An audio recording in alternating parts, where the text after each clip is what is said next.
vim para cá, mas quem veio primeiro foi um colega meu, tá certo?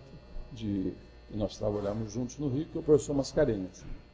Então, vim para cá e aqui fiquei e nisso eu estava mais centrado no meu próprio desenvolvimento, né?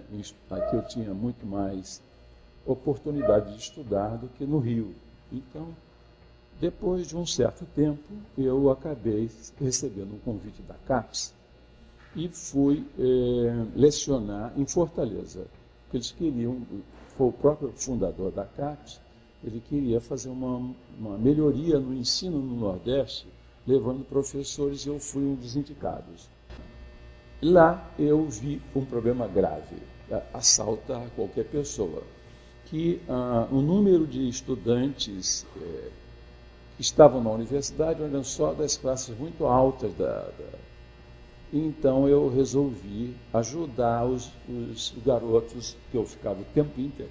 Eu era um dos raros professores que ficava o dia inteiro dentro da universidade. Então eu comecei a fazer um programa para crianças da cidade. Então eu ficava num salão grande que existia lá, 2 tardes, ficava a tarde inteira para os alunos perguntarem o que eles quisessem para mim. E eu ficava respondendo. E assim essa coisa foi envolvendo alguns outros bolsistas meus, que quando eu estava lá, eu tinha assim, uns 15 bolsistas, que era para eu realmente poder me ramificar, né?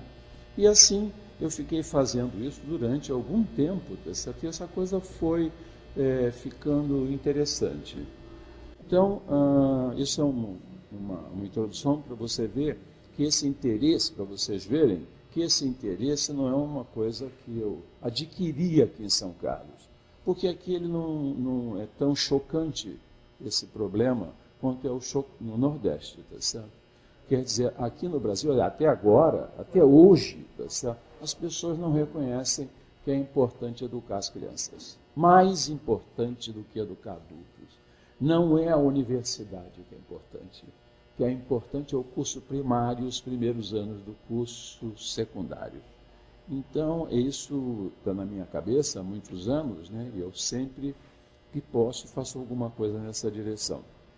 Mas então, nessa época, eu peguei e pensei em refazer isso aqui. Esse programa, então, por isso que foi criado o CDCC. Por que tem esse nome, CDCC? Quando eu propus isso lá na universidade, o reitor chamava-se Hélio Guerra Vieira, era um professor da Politécnica que se tornou reitor. E ele foi radicalmente contra. Então, eu procurei uma maneira de fazer com que ele engolisse isso, tá certo? Eu reconhecia isso perfeitamente, né, lá na universidade, e redigi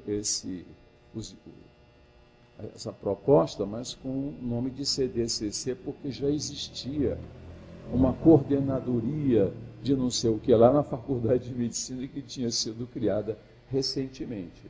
Então, assim foi criado aqui o CDCC.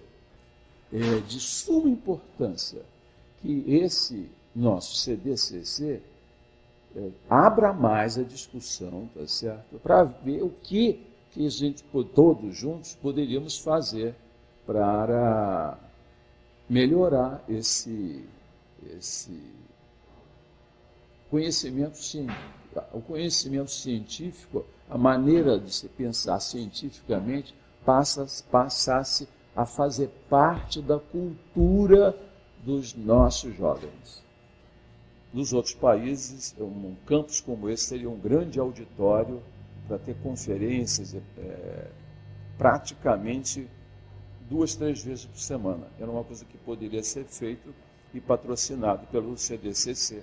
Mas precisa de um auditório para fazer isso, as pessoas irem, os alunos irem, as crianças irem, e os pais também. Os pais precisam ir para que eles, não basta só a criança, né? A criança certamente é o mais importante, mas é preciso também que os pais participem de uma certa forma para poder apoiar as crianças.